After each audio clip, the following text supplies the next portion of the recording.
There are moments in life that divide everything into before and after. Moments so powerful, so unexpected, that they crack open the world you thought you knew and show you something completely different underneath. For Daniel Chen, a 19-year-old pizza delivery boy in Seattle, that moment came on an ordinary Tuesday afternoon. He had no idea that delivering one pizza to the 30th floor of a gleaming skyscraper would become the most humiliating and most important moment of his life. But let me start from the beginning, because to understand what happened that day, you need to know who Daniel really was. Picture this: a small, cramped apartment in the outskirts of Seattle. 2 bedrooms, barely enough space to turn around. The furniture is old, passed down, or bought secondhand. The walls are thin, you can hear the neighbors arguing, their TV blaring late into the night. This is where Daniel Chen lived with his mother, Lisa. Every morning, Daniel would wake up at 6. He'd make breakfast, nothing fancy, just scrambled eggs and toast, and leave a plate covered with foil for his mother. You see, Lisa worked the night shift. She was a cleaning lady at Apex Technologies, one of the biggest tech companies in Seattle.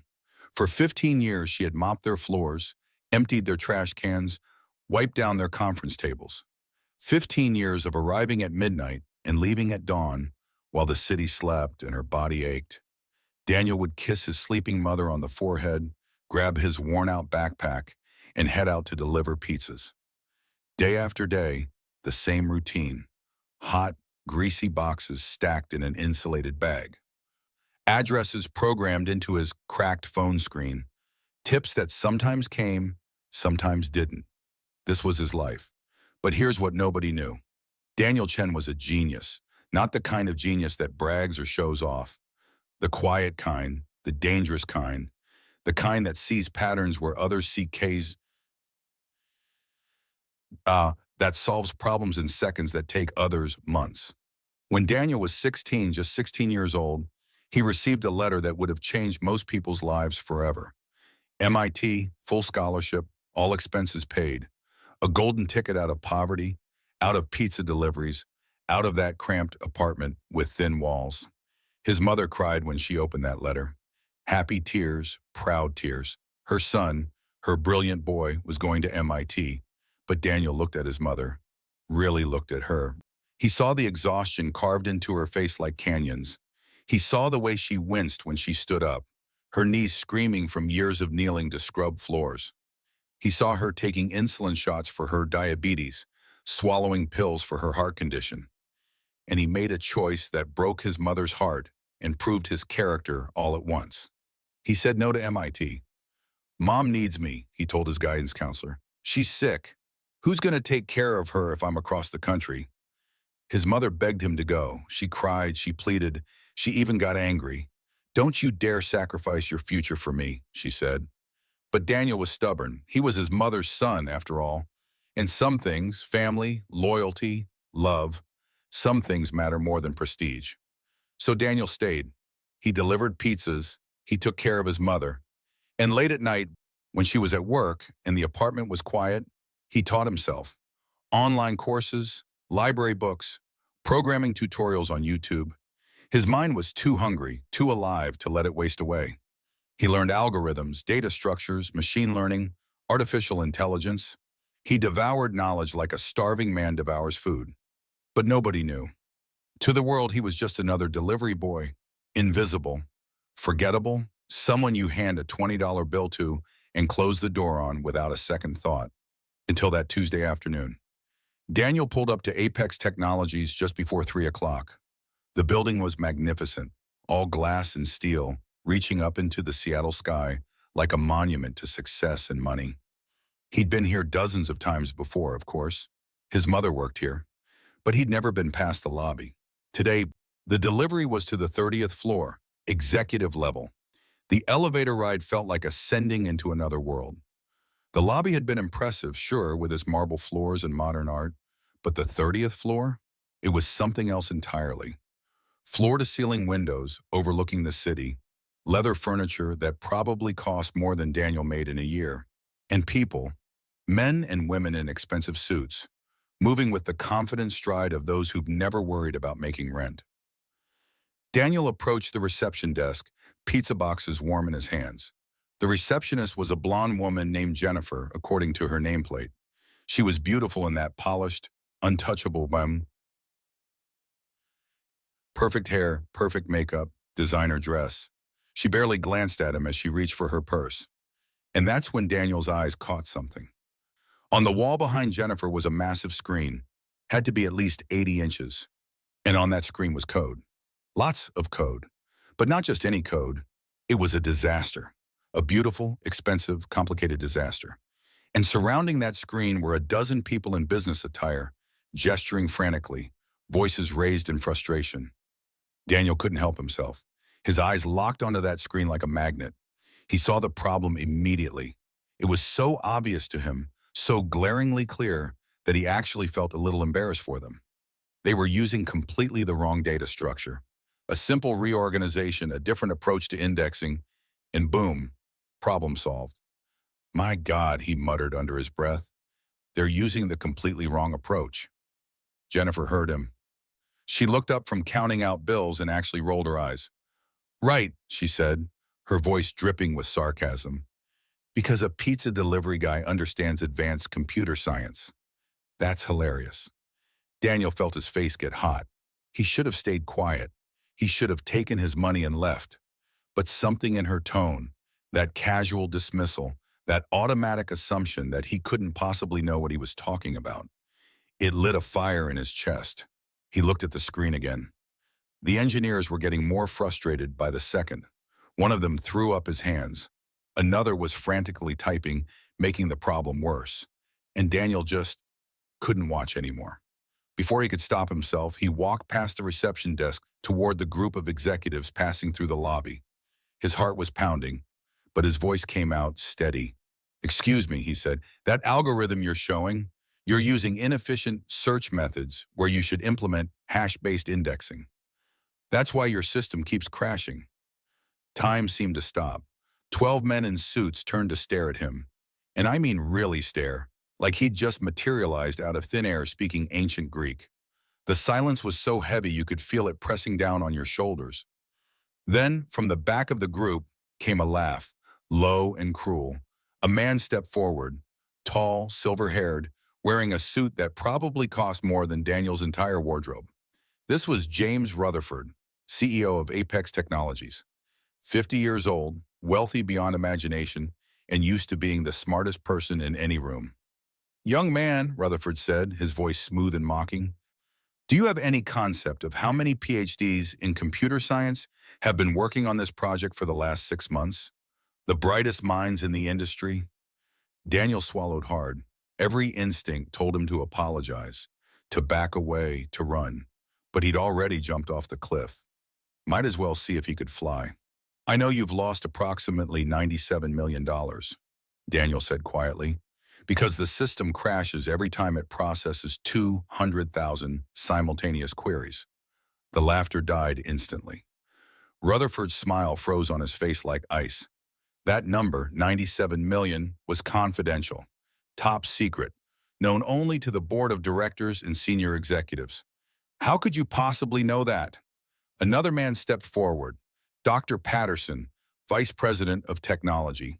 His eyes were sharp with suspicion. Daniel's mind raced. How did he know? Because his mother had been cleaning these offices for 15 years. Because while she worked in the early morning hours, Daniel had sat in empty conference rooms doing his homework. Because people leave documents on desks, have conversations in hallways, discuss sensitive matters in meeting rooms, all while the cleaning lady is emptying the trash.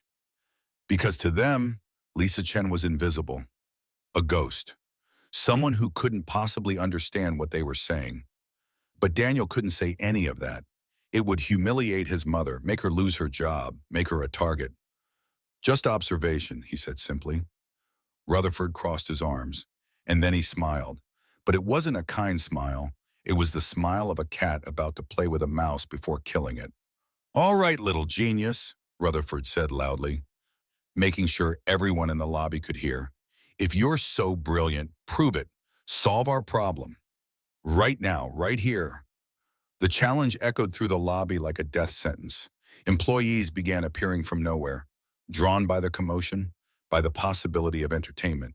Someone whispered, "Is that the pizza guy?" Someone else laughed. Jennifer had her phone out, already filming. Daniel stood there, pizza boxes still in his hand, facing down a room full of people who had already decided he would fail. Dr. Patterson was grinning now. "This is going to be entertaining," he said. "Someone make sure you get this on video." Rutherford checked his Rolex, an expensive gold thing that probably cost more than 3 months of Daniel's rent. 15 minutes, he declared. "If you can't improve our system's performance by at least 10%, I want you out of this building permanently. Security will escort you out, and you'll never be allowed back." Daniel's throat went dry, but then Rutherford twisted the knife. "And take your mother with you." The words hit Daniel like a physical blow. His vision actually blurred for a second. How did Rutherford know? "Oh yes," the CEO continued, his voice full of venom. "Lisa Chen, our night custodian for 15 years. Hard-working woman, I'll give her that. But perhaps it's time for mandatory retirement, especially if she raised a son who makes false claims about his abilities and tries to embarrass this company." The humiliation burned in Daniel's chest like acid. His mother, his precious, tired, sacrificing mother who had given him everything, who had worked her fingers raw so he could have school supplies, who had gone without meals so he could eat, who had destroyed her own health so he could have a chance at a better life. And now this man, this rich, powerful man who probably didn't know what sacrifice meant, was threatening her. "Problem?" Rutherford asked, seeing the emotion on Daniel's face. "Still want to pretend you're a computer scientist?" Daniel took a deep breath. His mother's voice echoed in his head, something she'd told him 1,000 times growing up. "Son, when people try to humiliate you, it's because they're afraid of what you're capable of. They see something in you that threatens them. So they try to make you small. Don't let them." Daniel looked at Rutherford, then at the crowd gathering around them, then at the screen showing the broken algorithm. "You can start timing," he said, his voice steady now, calm. "But when I solve this, I want all of you to remember something. You judged a book by its cover. And you were wrong." He pulled out his battered smartphone, screen cracked, case falling apart, and approached the terminal. The crowd pressed closer. Whispers filled the air. Jennifer kept filming, already imagining the views this would get. "Influencer tries tech challenge," she whispered to a colleague. "This is going viral." Daniel ignored them all. He focused on the screen and his fingers began to move. The code was even worse up close. Layers upon layers of poorly optimized programming, like a house built on sand. But Daniel's trained eyes, sharpened by years of teaching himself in libraries and through free online courses, saw the pattern immediately. He saw the solution like a map appearing in fog. As he typed, memories flooded his mind. Being underestimated at school, where teachers assumed he wouldn't amount to anything because of where he came from. The MIT interview, where the evaluator questioned whether he really belonged. His decision to turn down the scholarship when everyone told him he was throwing his life away. Every moment of doubt, every dismissal, every time someone looked at him and saw nothing worth seeing, all of it fueled his fingers now. 10 minutes, Rutherford announced, clearly expecting failure. But Dr. Patterson was leaning closer now, watching the code Daniel was writing. His confident grin was starting to slip. His eyes were widening. "Wait," Patterson muttered. That can't be right." In 8 minutes, Daniel had completely restructured the entire data architecture. Where there had been 300 lines of confused, tangled code, there were now 47 lines, clean, elegant, efficient, beautiful.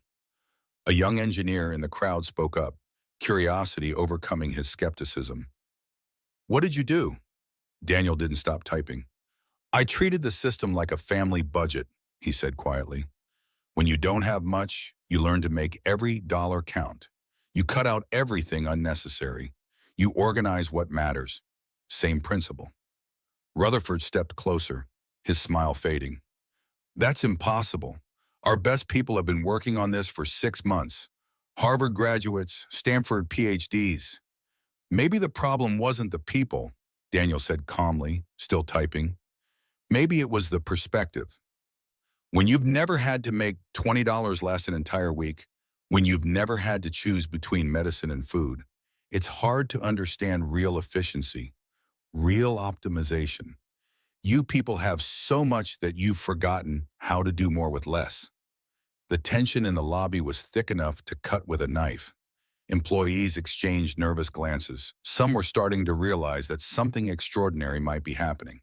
That maybe, just maybe, they'd all been wrong about the kid in the delivery uniform. 5 minutes, Rutherford said, but his voice had lost its confidence. It sounded hollow now, uncertain. Daniel typed the last few lines of code. His fingers stopped. He stepped back from the terminal, his heart pounding so hard he could hear it in his ears. Done, he said. Test it. Dr. Patterson hesitated. His hand actually shook as he reached for the keyboard.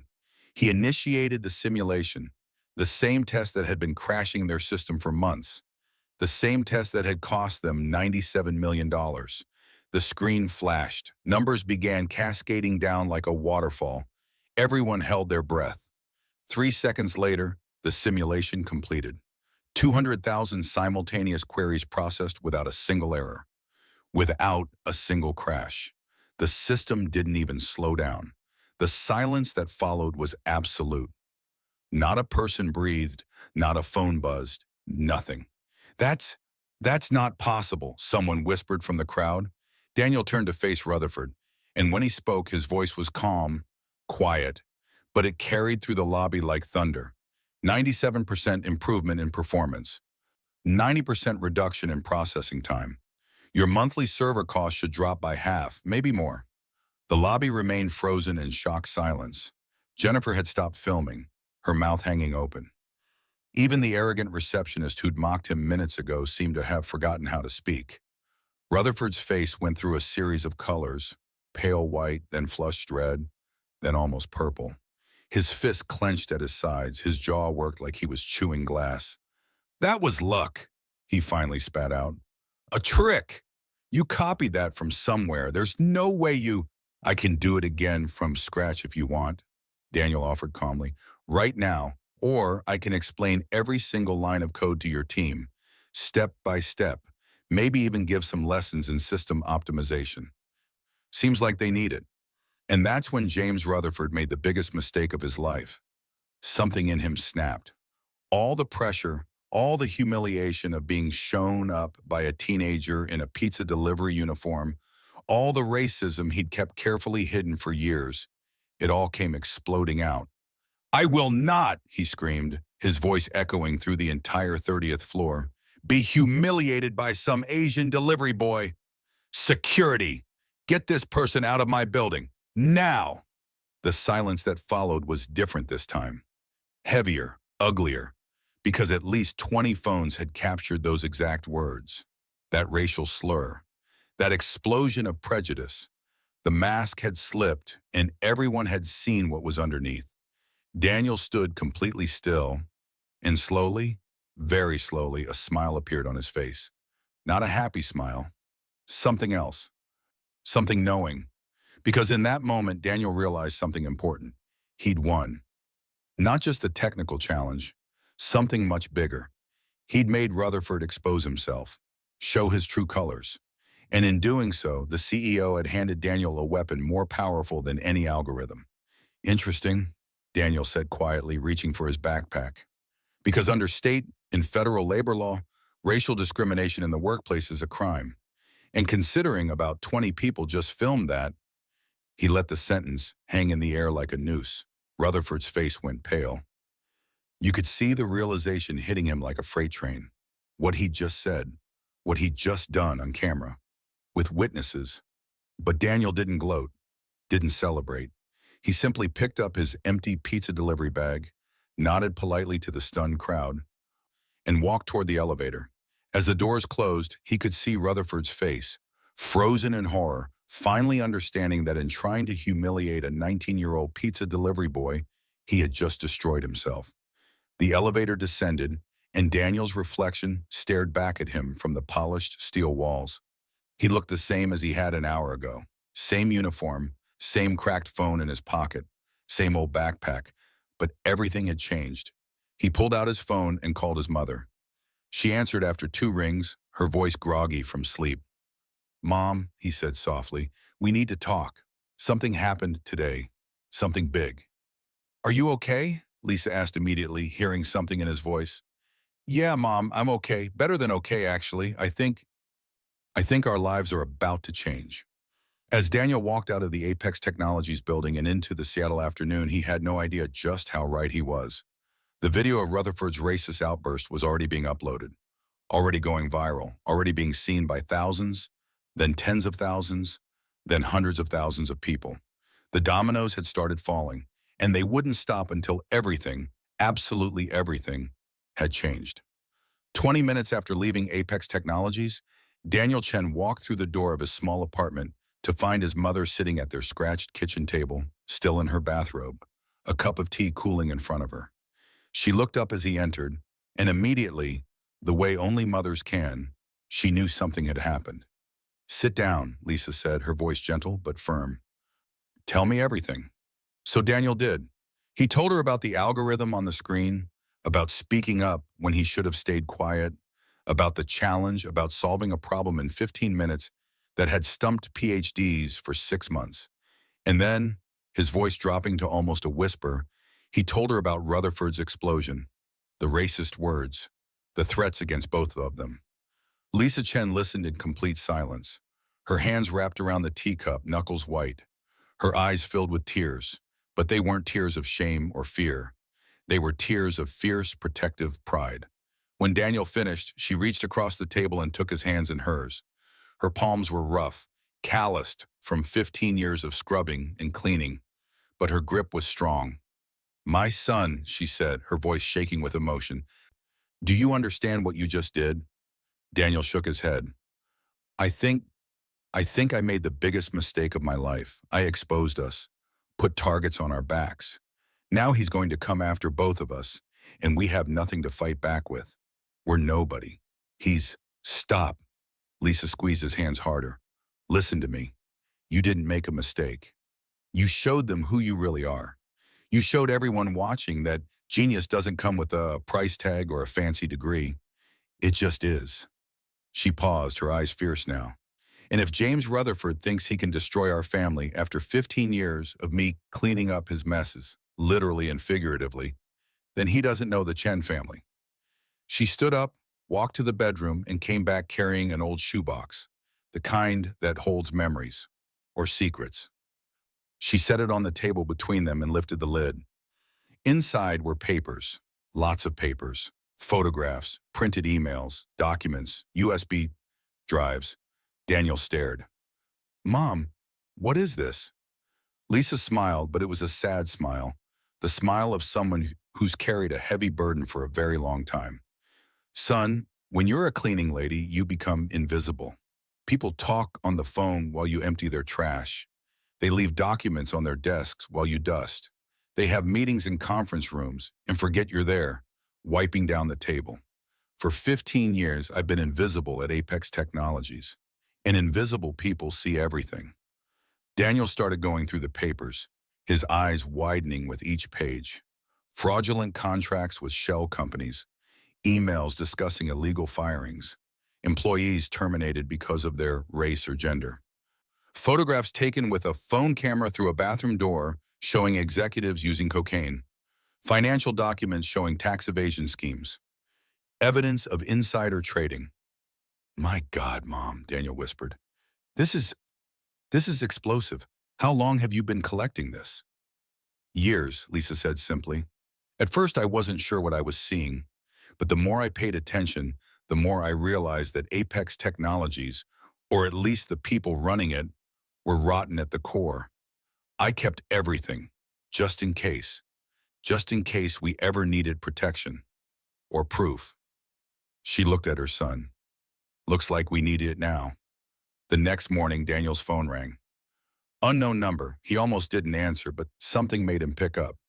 "Hello, is this Daniel Chen?" The voice was male, professional, urgent. "My name is Michael Torres. I'm an investigative journalist with TechScope News. I saw the video from yesterday, the one with you and James Rutherford. It's gone viral. 3 million views and counting. I need to talk to you. They agreed to meet at a small cafe downtown, away from cameras and crowds. Michael Torres turned out to be a middle-aged man with graying hair and eyes that had seen too much corruption to ever be surprised again.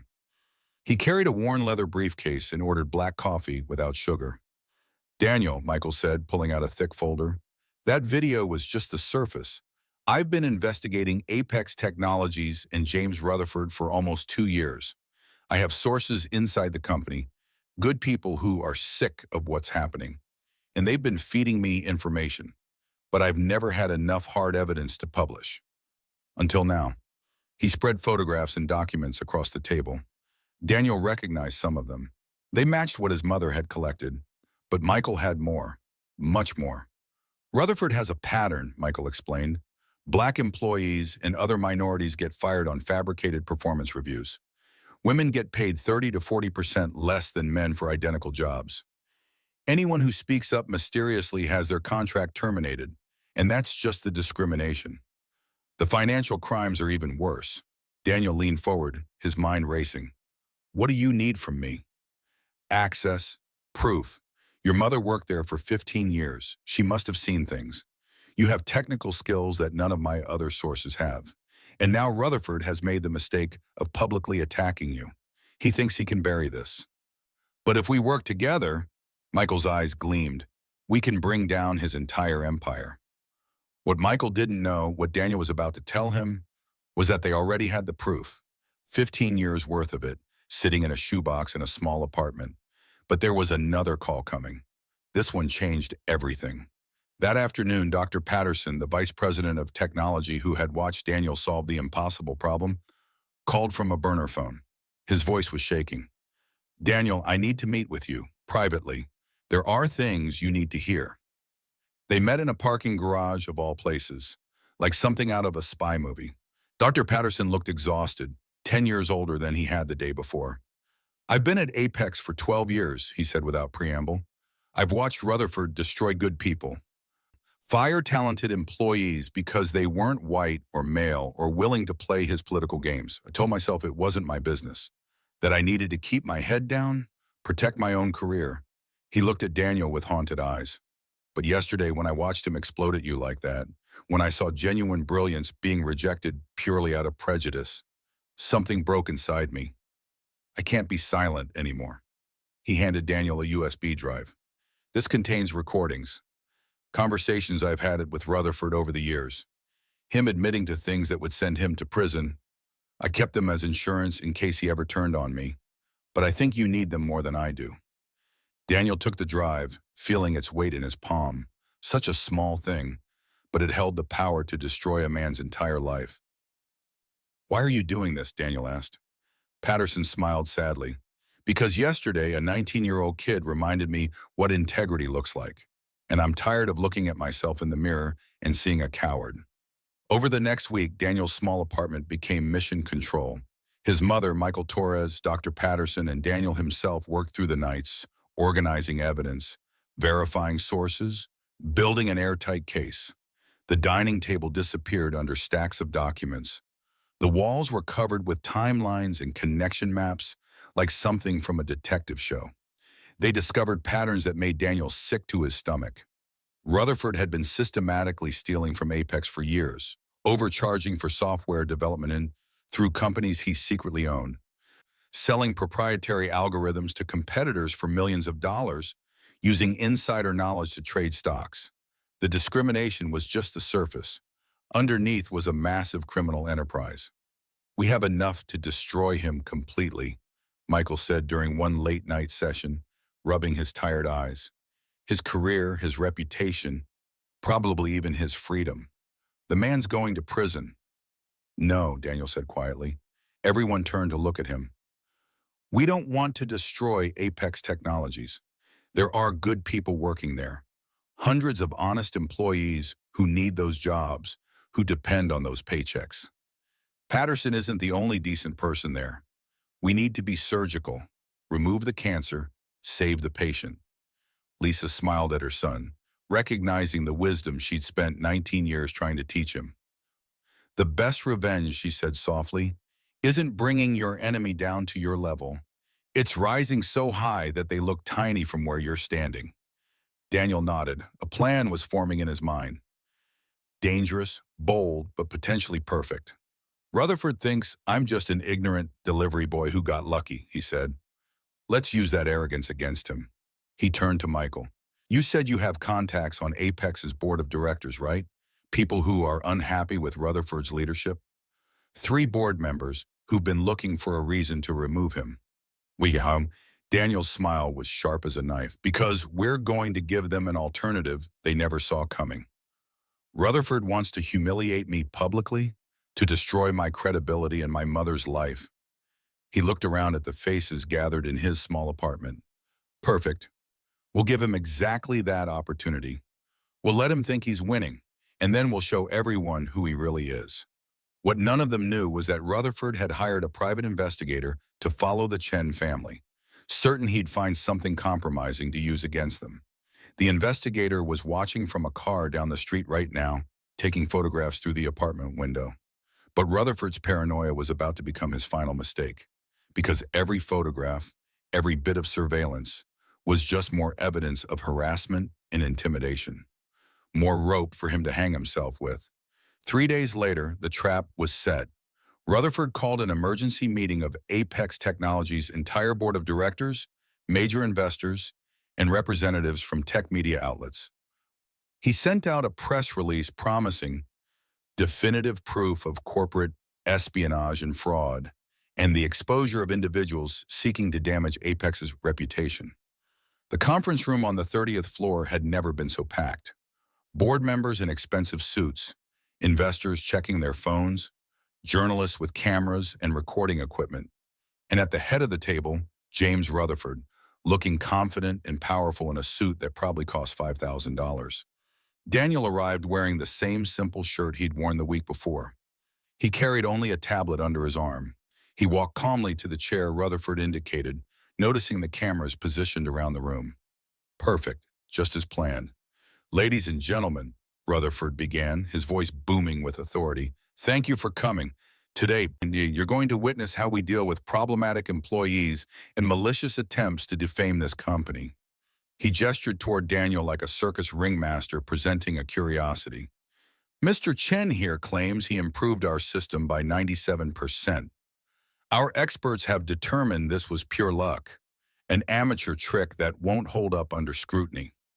Rutherford paced around the table, clearly enjoying himself. In fact, we've discovered that Mr. Chen and his mother, Lisa Chen, our night custodian, have been involved in a scheme to steal intellectual property. We have evidence that she photographed confidential documents during her shifts. We have proof that they've been meeting with journalists and disgruntled former employees, trying to coordinate attacks against this company. A murmur rippled through the room. Daniel sat perfectly still, his face calm. But his eyes were alert, watching, waiting.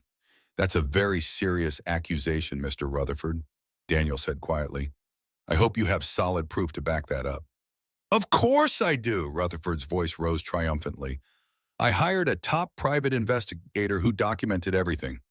Photographs of your mother in restricted areas, recordings of your meetings with suspicious individuals. You thought you were clever, but we caught you.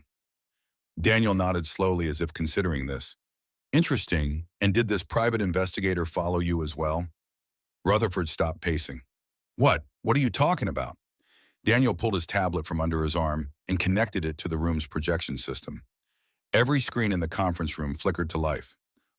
Because while your investigator was following me, Daniel said, his voice steady and clear, Michael Torres from TechScope News was investigating something far more interesting.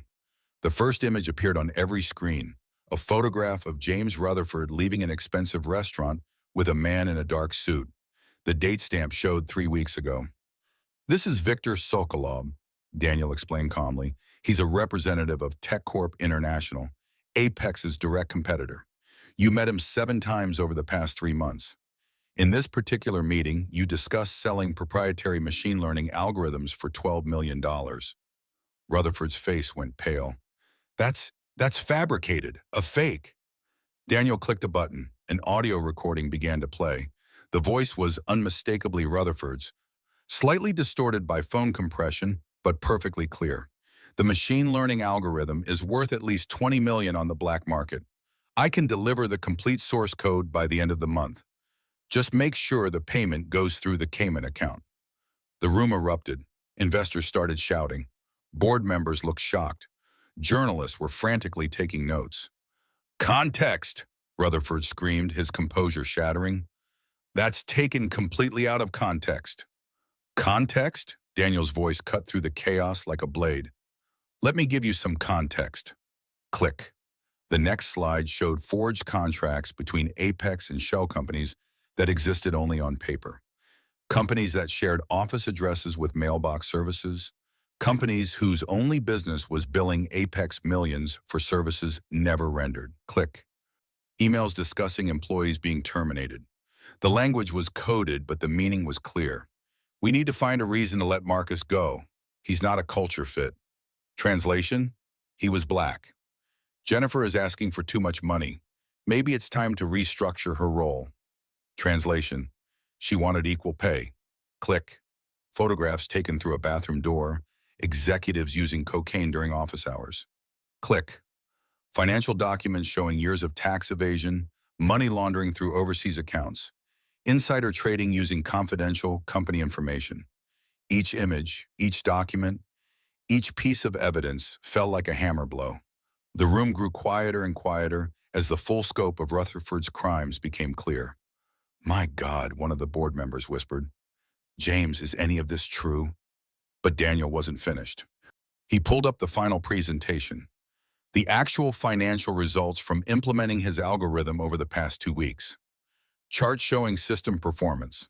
Graphs displaying cost savings. Numbers that couldn't be argued with. In 14 days, Daniel said, the solution I created, the solution this man tried to discredit and bury, has saved Apex Technologies $143 million in operating costs. System efficiency has improved by 120%. Customer satisfaction scores have increased by 38%. Server costs have been cut in half. He turned to look directly at Rutherford, who was gripping the edge of the table like a drowning man clutching driftwood. All of that, Daniel continued, his voice filled with quiet power, was created by what you called some Asian delivery boy. Using knowledge I gained while my mother, a dignified, hardworking woman who gave this company 15 years of her life, cleaned up the messes you left behind, literally and figuratively. The silence in the room was total, absolute. You could have heard a pin drop. And then the door opened. Michael Torres entered, accompanied by 2 people in dark suits with badges clipped to their belts. Federal agents. James Rutherford, one of them said, pulling out handcuffs. You're under arrest for industrial espionage, securities fraud, tax evasion, and civil rights violations under Title VII of the Civil Rights Act. You have the right to remain silent. The room watched in stunned silence as the handcuffs clicked around Rutherford's wrists. The mighty CEO, the powerful executive who had built an empire, reduced to a criminal being led away in chains. This is persecution, Rutherford screamed, his voice cracking. You can't do this to me. I built this company. I built it. Daniel stood up slowly. He walked over to stand in front of Rutherford, close enough to speak quietly, but loud enough for the room to hear. Mr. Rutherford, he said, his voice calm and clear. The difference between us is simple. You used your position to oppress people, to steal from them, to judge them by the color of their skin instead of the content of their character. I use my intelligence to protect people, to create something of value, to prove that genius has no color, no price tag, no pedigree. He stepped back. You see yourself as a builder, but all you really built was a house of cards. And houses of cards always fall. As the federal agents led Rutherford away, one of the board members, a woman named Catherine Pierce, approached Daniel. Her eyes were red, like she'd been crying. Mr. Chen, she said softly, on behalf of the board, I want to apologize for everything, for how you were treated, for what your mother endured, for our blindness. She paused.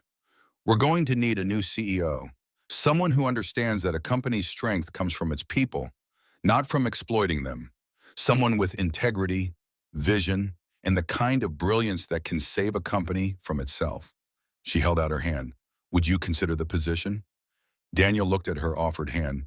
Then he looked around the room, at the journalists filming everything, at the board members watching with hopeful expressions, at Dr. Patterson standing in the corner with tears running down his face. He thought about his mother, probably awake by now, making breakfast in their small apartment, worried about him, proud of him, always proud of him. He smiled. I'll consider it, he said. But first, I have a pizza to deliver. The room erupted in laughter, not mocking this time, but warm, appreciative. The kind of laughter that comes from witnessing something extraordinary. Something that reminds you that the world sometimes can still surprise you with justice. 6 months later, the transformation was complete. Daniel Chen, at 20 years old, became the youngest CEO in Apex Technologies' history. The news made headlines everywhere. From pizza boy to CEO, the genius who saved a company. Tech prodigy rises from poverty to corner office. How one 19-year-old exposed corporate corruption and revolutionized an industry. The same lobby where he'd been humiliated now featured his photograph on the executive wall, right beneath a new corporate slogan that he'd written himself: "Excellence has no color, only results." Under Daniel's leadership, Apex Technologies didn't just survive, it thrived. The company's value tripled in 6 months. His revolutionary algorithm was licensed to companies around the world, bringing in hundreds of millions in revenue. But more importantly, the culture changed. Diversity hiring increased by 200%. Pay equity was established across all departments. A whistleblower protection program was created, ensuring that employees could report problems without fear of retaliation. Lisa Chen retired with a pension that Daniel had personally established, not just for her, but for all of Apex's custodial staff. The people who keep our spaces clean deserve the same respect and security as everyone else, he announced in a company-wide email. They're not invisible, not anymore. At the retirement ceremony, Lisa stood before the entire company, tears streaming down her face. I spent 15 years being invisible in this building, she said, her voice shaking with emotion. 15 years watching, listening, cleaning. And all that time, I was raising a son who saw me, who valued me, who learned from my sacrifices that true strength isn't about power, it's about integrity. She looked at Daniel, standing in the front row in his CEO suit that still looked a bit uncomfortable on him. I always knew my boy would fly high. I just never knew he'd fly so high that he'd lift everyone else up with him. Meanwhile, James Rutherford's fall was as complete as it was public. After his arrest, he spent 4 months in federal prison awaiting trial. His bail was set at $10 million. He couldn't make it. His assets were frozen during the investigation. His wife divorced him, taking half of what remained. His country club revoked his membership. His former colleagues crossed the street to avoid greeting him. When he was finally released pending trial, he moved into a small one-bedroom apartment in the suburbs. He tried to find work as a consultant, but no technology company would hire him. His name was poison. His face was infamous. Videos of his racist outburst and his arrest still circulated online, always accompanied by comments about karma and justice. He lived alone, watching TV in a cramped apartment, ordering takeout from the same pizza place Daniel used to work for. Sometimes the irony of that wasn't lost on him. Sarah, the receptionist who had mocked Daniel that first day, also lost her job. Not because Daniel fired her, but because she appeared prominently in the viral videos, rolling her eyes and laughing at the pizza boy. Other companies saw those videos during background checks. Nobody wanted to hire someone so publicly dismissive and prejudiced. She worked at a small accounting firm now, making a fraction of her old salary. And every time she saw Daniel's face on the news or in business magazines, she felt a twist of regret. She thought about the moment she'd underestimated him, the moment she judged a book by its cover, and she wondered how many other brilliant people she'd dismissed over the years without ever knowing what she'd missed. Dr. Patterson became vice president of the entire company. You gave me a second chance, he told Daniel. You showed me it's never too late to do the right thing. The conference room where everything began was renovated and transformed into the Marcus Williams Innovation Center, named after a young programmer who had been fired by Rutherford 3 years earlier for performance issues. Marcus was black. His performance had been exemplary. Daniel tracked him down and hired him back as director of engineering. On the wall of that conference room, a gold plaque bore a quote from Daniel's first speech as CEO. "Genius ignored today is the revolution of tomorrow." Daniel maintained a simple routine despite his success. Every Friday night, he still volunteered to deliver pizzas to homeless shelters around Seattle. He'd show up in jeans and a hoodie, boxes stacked in an insulated bag, exactly like his old life. "Why do you still do this?" a reporter asked him once. Daniel smiled. "To remember where I came from, and to show other young people that it doesn't matter where you are today. It matters where you're going. Some kid in those shelters might be the next person to change the world. I want them to see that it's possible." Michael Torres wrote a book about the entire scandal. It became a New York Times bestseller. The title, From Delivery to Destiny, How Truth Destroyed an Empire of Lies. All proceeds went to scholarship funds for underprivileged students studying computer science. 2 years after that fateful Tuesday afternoon, Daniel received an invitation to speak at MIT, the school he'd turned down to care for his mother. He stood on stage in the same auditorium where acceptance letters are celebrated, looking out at hundreds of brilliant students who had everything he'd been denied. "I'm not going to tell you that rejecting MIT was easy," he told them honestly. "It was the hardest decision I ever made. There were nights I lay awake wondering if I'd thrown my life away, if I'd let fear and family obligation destroy my only chance at success." He paused, letting the silence settle. "But here's what I learned. Success isn't about the opportunities you're given. It's about what you do with the ones you create. I thought MIT was my only path forward. Turns out I was wrong. There are infinite paths. You just have to be brave enough to walk them." During the Q&A, a young woman raised her hand. "Mr. Chen, if you could go back in time, would you change anything? Would you accept MIT and leave your mother?" Daniel thought for a long moment. The auditorium was completely silent, waiting. "I'd change only one thing," he finally said, a smile breaking across his face. "I would have delivered that pizza 5 minutes earlier, so I'd have had more time to see Rutherford's face when he realized he'd underestimated the wrong person." The auditorium exploded with laughter and applause. Students stood cheering. Some were crying because they understood what Daniel was really saying, that loyalty, integrity, and love are never mistakes, that the path less taken is often the one that leads somewhere extraordinary. That night, back in Seattle, Daniel sat in the small apartment he'd grown up in. He could have moved anywhere, bought a mansion, a penthouse, anything he wanted, but he kept this place, paid off the rent for the next 20 years, kept it exactly as it was. His mother was asleep in her room, her medicine organized neatly on the nightstand, her breathing steady and peaceful. The diabetes and heart problems were under control now, thanks to the best medical care money could buy. Daniel sat at the same scratch kitchen table where they'd planned Rutherford's downfall. He opened his laptop and started coding, working on a new project, a free educational platform that would teach programming to kids who couldn't afford fancy schools or expensive courses. Kids like he had been. Somewhere in the city, James Rutherford was probably sitting in his small apartment, bitter and alone, wondering how everything had gone so wrong, how a kid he'd dismissed as nobody had become everything. But Daniel didn't think about Rutherford anymore, didn't waste energy on revenge or anger. He'd learned what his mother tried to teach him all along. The best revenge isn't bringing someone down. It's rising so high that they become irrelevant. A footnote in your success story. A cautionary tale about the cost of prejudice and arrogance. Daniel Chen had been underestimated his entire life, judged by his circumstances, his appearance, his background. But he'd turned every dismissal into determination, every closed door into motivation to build his own entrance. And in doing so, he'd proven something that the world desperately needed to remember. That genius doesn't come with a price tag or a pedigree. It doesn't care about your zip code or the color of your skin or the amount of money in your bank account.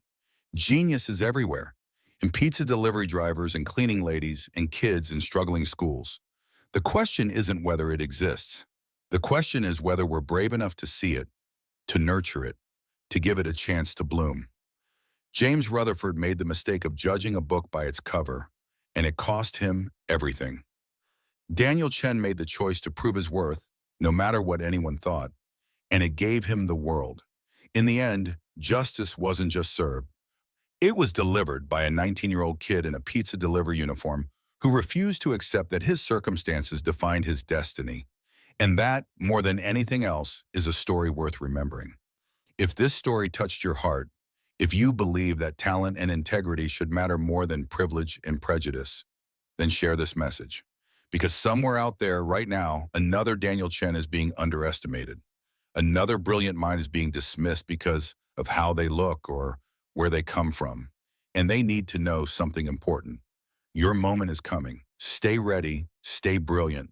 And when they finally see you, make sure they never forget what they almost missed.